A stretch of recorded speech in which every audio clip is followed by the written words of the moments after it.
Wherever you go, whatever you do, throw a little at it. Omax, Vest and Briefs. Kovai Neelambur அருகே தனியார் பேருந்து கவிழ்ந்து விபத்துக்கு உள்ளாகி இருக்கிறது. திருப்பூரிலிருந்து கோவை நோக்கி சென்ற தனியார் பேருந்து பாலத்தில் ஏறிய போது கட்டுப்பாட்டை இழந்து விபத்து நிகழ்ந்திருக்கிறது.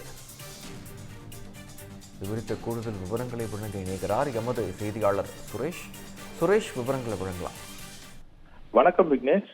திருப்பூரிலிருந்து கோவை நோக்கி வந்த KMS என்ற தனியார் பேருந்து நீலாம்பூர் பைபாஸ் சாலையிலிருந்து கோவை மாநகருக்குள் உள்ளே வருவதற்காக பயன்படுத்தப்படும் பாலத்தின் மீது ஏறும்போது வளைவில் திரும்பும் போது அப்படியே கவிழ்ந்திருக்கிறது.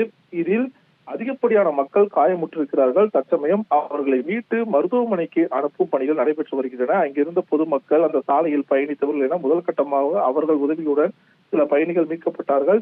தொடர்ந்து காவல்துறையினர் மற்றும் பல மீட்பு படைத்துறையினருக்கு தகவல் கொடுத்த பின்னர் அவர்களும் சம்பவ இடத்தில் வந்து பேருந்தை அந்த பகுதியிலிருந்து அகற்றுவதற்கான பணிகளை மேற்கொண்டு வராங்க.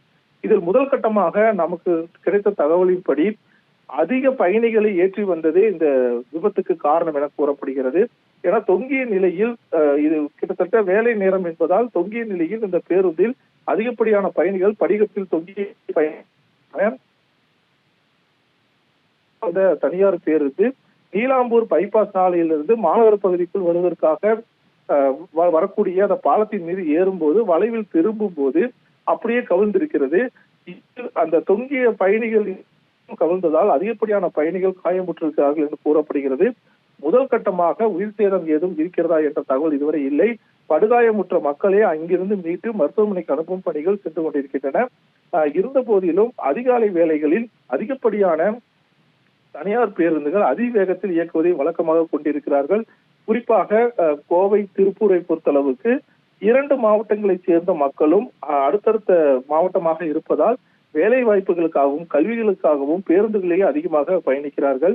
அந்த வகையில் காலையில் இது போன்ற நேரங்களில் வரக்கூடிய பேருந்துகளில் அதிகப்படியான பயணிகள் ஏறுகிறார்கள்.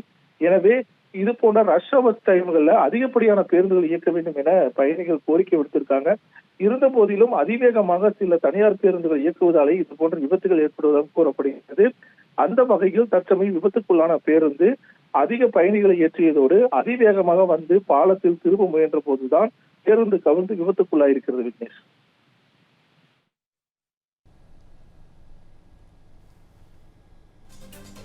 விவரங்களுக்கு நன்றி சுரேஷ்குமார்.